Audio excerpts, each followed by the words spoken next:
Hi friends, welcome to Samayal. இன்னைக்கு நம்ம சேனல்ல பார்க்க போற ரெசிபி வந்து நெல்லிக்காய் ரசம். ஸோ நெல்லிக்காயில் வந்து நமக்கு நிறைய சத்துக்கள் இருக்குது, வைட்டமின் சி இருக்குது. குழந்தைங்க முதல் பெரியவங்க வரைக்கும் சாப்பிட்றது ரொம்ப நல்லது. வாரத்துக்கு 2 டைம் நெல்லிக்காய் ரசம் வச்சு சாப்பிட்றது நமக்கு வெயிட் லாஸ்க்கும் ரொம்ப நல்லது. இப்போ அதுக்கு தேவையான இன்கிரியன்ட்ஸ் என்னன்னு பார்க்கலாம். நெல்லிக்காய் வந்து நான் ஒரு 3 நெல்லிக்காய் எடுத்து நல்லா திருவி வச்சுருக்கேன். தக்காளி ஒரு தக்காளி நல்லா பொடியாக நறுக்கி வச்சுருக்கேன். சீரகம் வந்து ஒரு 1 டீஸ்பூன், கடுகு ஒரு 1 டீஸ்பூன், நெக்ஸ்ட் வந்து பூண்டு வந்து உரிக்காத பூண்டு ஒரு 10 பல்லு, மிளகு ஒரு 1 டீஸ்பூன், மஞ்சத்தூள் வந்து ஒரு சிறிதளவு எடுத்துக்கோங்க, 1/4 ஸ்பூனோட கம்மியாக எடுத்துக்கோங்க, 2 காஞ்ச மிளகா, கருவேப்பிலை, கொத்தமல்லி. உங்களுக்கு தேவைப்பட்டால் இஞ்சியும் பச்சை மிளகாவும் நீங்கள் ஆட் பண்ணிக்கலாம். நான் குழந்தைங்களுக்கு கொடுக்க போகிறதால நான் இஞ்சி பச்சை மிளகா ஆட் பண்ணல. இப்போ எப்படி பண்ணுதுன்னு வாங்க வீடியோக்குள்ளே போகலாம். ஃப்ரெண்ட்ஸ், இப்போ வந்து நான் ஸ்டவ் ஆன் பண்ணிவிட்டு இந்த மாதிரி ஒரு பேன் வச்சுக்கோங்க. இப்போ இதில் வந்து ஒரு 2 டேபிள் ஸ்பூன் ஆயில் ஹீட் பண்ணிக்கலாம். ஃப்ரெண்ட்ஸ், இப்போ எண்ணெய் நல்லா காஞ்சிடுச்சு. இப்போ நம்ம எடுத்து வச்சிருக்க 1 டீஸ்பூன் கடுகு ஆட் பண்ணிக்கோங்க. இப்போ இது கூடயே நான் கொஞ்சமாக வந்து சீரகம் ஆட் பண்ணுறேன். நான் 1 டீஸ்பூன் சீரகம் எடுத்து வச்சுருக்கேன். நம்மளுக்கு மிளகு சீரகம் அரைக்க வேண்டும், அதுக்காக நான் ஒரு 1/2 டீஸ்பூன் சீரகம் மட்டும் ஆட் பண்ணியிருக்கேன். ஃப்ரெண்ட்ஸ், இப்போ கடுகு சீரகமும் ரெடி ஆகிடுச்சு. இப்போ இது கூட நான் ஒரு 3 நெல்லிக்காய் திருவி வச்சுருக்கேன், அதில் ஆட் பண்ணிக்கோங்க. இப்போ அதே சேம் டைம் தக்காளி, ஒரு தக்காளியை நல்லா பொடியாக நறுக்கி வச்சுருக்கேன், அதையும் ஆட் பண்ணிக்கோங்க. இது கூட மஞ்சத்தூள். இப்போ இது எல்லாத்தையும் நம்ம நல்லா மிக்ஸ் பண்ணிக்கலாம்.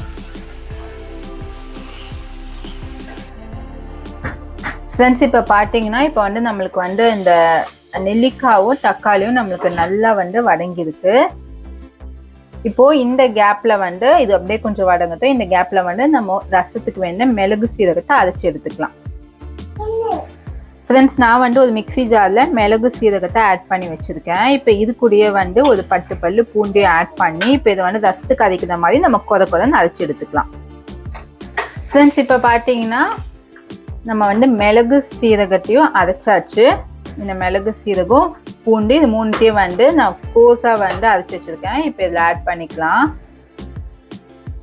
இப்போ இது கூடயே நான் காஞ்ச மிளகாவை ஆட் பண்ணிக்கோங்க. நீங்கள் காஞ்ச மிளகாவை கடுகு போட்டோடனே நீங்கள் ஆட் பண்ணியிருக்கலாம், ஆனால் நான் வந்து மறந்துட்டதால இப்போ நான் கடைசி ஸ்டேஜில் ஆட் பண்ணுறேன். இப்போ இந்த ரசத்துக்கு வேண்டிய நம்ம தண்ணி சேர்த்துக்கலாம். ஃப்ரெண்ட்ஸ், இப்போ பார்த்தீங்கன்னா நான் 1 கப் அளவு நான் தண்ணி ஆட் பண்ணுறேன். நான் ஆல்ரெடி ஒரு கப் தண்ணி ஊற்றிருக்கேன், இன்னும் ஒரு 1/2 கப் தண்ணி ஆட் பண்ணிக்கலாம். இப்போ வந்து நான் புளி எதுவுமே நான் சேர்க்கலை, நம்ம புளிக்கு பதிலாக நம்ம நெல்லிக்காய் சேர்த்துருக்கோம். நெல்லிக்காய் வந்து நீங்கள் புளிப்பு பார்த்துட்டு இன்னும் தண்ணி ஆட் பண்ணோம்னா கூட நீங்கள் ஆட் பண்ணிக்கோங்க. இப்போ இந்த ரெசிபிக்கு வேண்டிய நம்ம சால்ட் ஆட் பண்ணிடலாம். ஃப்ரெண்ட்ஸ், இப்போ இந்த ரெசிபிக்கு வேண்டிய நான் சால்ட் ஆட் பண்ணுறேன்.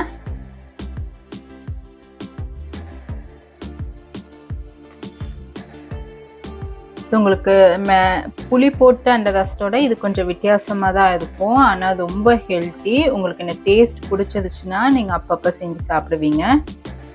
இப்போ இது நல்லா வந்து கொதி வருதோ, கொதி வந்தோடனே நம்ம கருவேப்பிலை கொத்தமல்லி சேர்த்துட்டு நம்ம இறக்கிடலாம். ஃப்ரெண்ட்ஸ், இப்போ பார்த்தீங்கன்னா இப்போ ரசம் வந்து நல்லா குடிச்சு வந்துட்டுருக்கு. ஸோ நான் வந்து கருவேப்பிலை கொத்தமல்லி ஆட் பண்ணிட்டேன்.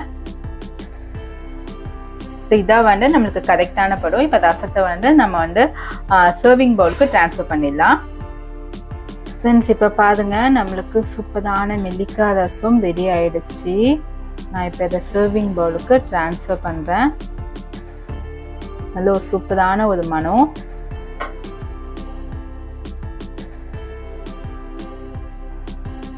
நல்ல கம நல்ல சுட சுட ஆவி பறக்க ரசம் ரெடி ஆயிடுச்சு.